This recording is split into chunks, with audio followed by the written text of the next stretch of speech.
Hello বন্ধুরা, আজকে আমি আবার চলে এসেছি নতুন একটি রান্নার ভিডিও নিয়ে। আমি এখানে রান্না করে দেখাবো ঝোল ঝাল খাসির মাংস। যে যেমন ঝাল খাবে সেরকম করে ঝাল দেবে, আর তেমনি ঝোলটাও সেইভাবে অল্প বা বেশি গরম জল দিতে হবে, যার যার পছন্দ অনুযায়ী। আমার রেসিপিটি যদি ভালো লাগে তাহলে অবশ্যই লাইক, শেয়ার ও সাবস্ক্রাইব করতে ভুলবেন না প্লিজ। আমি এখানে 600 গ্রাম খাসির মাংস নিয়েছি।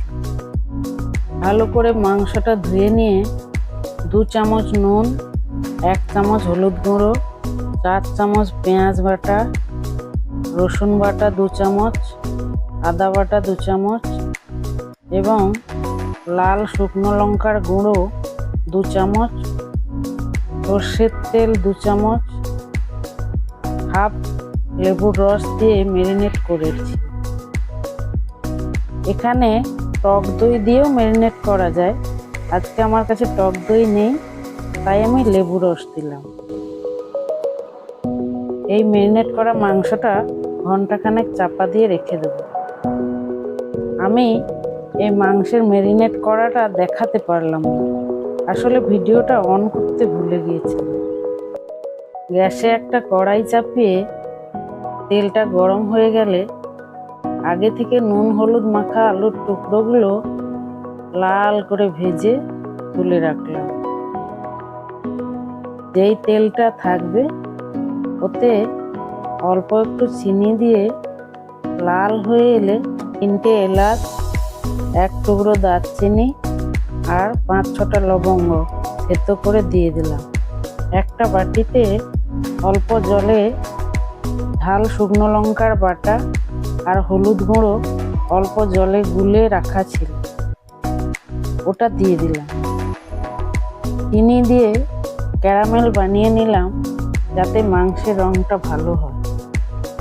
এছাড়া আমি যেহেতু বলেছি ঝাল ঝাল খাসির মাংস বানাবো, তাই শুকনো লঙ্কা ভিজিয়ে রেখে বেটে দিয়েছি, 8-10টা মতো দিয়েছি। এবার একটু জলটা মরে এলে 2 চামচ রসুন বাটা দিলাম।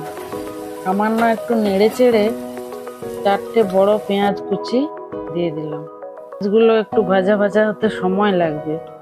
সামান্য একটু নুন দিয়ে দিচ্ছি যাতে ওগুলো একটু মজে যায়। এবার 2 চামচ আদা বাটা দিয়ে বেশ কিছুক্ষণ ধরে নাড়াচাড়া করে ওগুলো ভাজা ভাজা করে নিলাম। মশলাগুলো বেশ সুন্দরভাবে ভাজা হয়ে গেছে।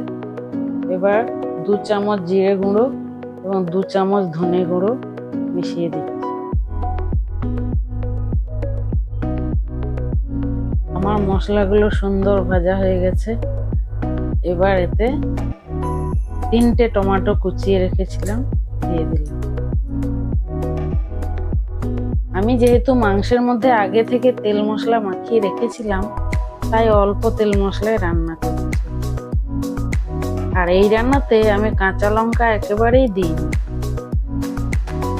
বেশ খানিকক্ষণ নেড়ে চেড়ে নিয়ে মশলাগুলো তেল ছাড়া হয়ে এলে এবার মাংসটা দিয়ে দিলাম। 25 থেকে 30 মিনিট ধরে মাংসটা কষিয়ে নিয়েছি।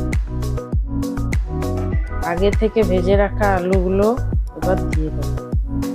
মাংস থেকে এবার তেল ছাড়তে শুরু করেছে, এবার খুব সুগন্ধ উঠছে। ভালো করে কষিয়ে নিয়েছি। অন্য একটি পাত্রে গরম জল বসিয়ে দিয়েছি। ওই জলটা ফুটে উঠলে মাংসে দেব। এবার মাংসটাকে কুকারে দেব। যে যেমন ঝোল খাবে সেরকম জল দেবে। আমি যেহেতু বলেছি ঝোল ঝাল খাসির মাংস, তাই একটু ঝোলের পরিমাণটা বেশি রাখবো।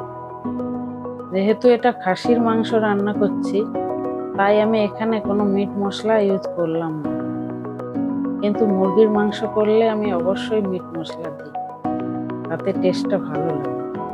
আর কুকারে 6 থেকে 7টা সিটি দিলেই হবে। আধ ঘন্টা পরে কুকারটা খুলে একটু গরম মশলা ছড়িয়ে দিয়ে নেড়ে চেড়ে গরম গরম পরিবেশন করুন। গরম ভাতের সঙ্গে। রবিবার দিন দুপুরে একেবারে জমে যাবে সাদা সাদা সরু চালের ভাতের সঙ্গে। সবজি ডুবিয়ে ঝোল ঝাল খাসির মাংস থাকবে। আর কমেন্ট বক্সে অবশ্যই কমেন্ট করে জানাতে ভুলবেন না। টাটা।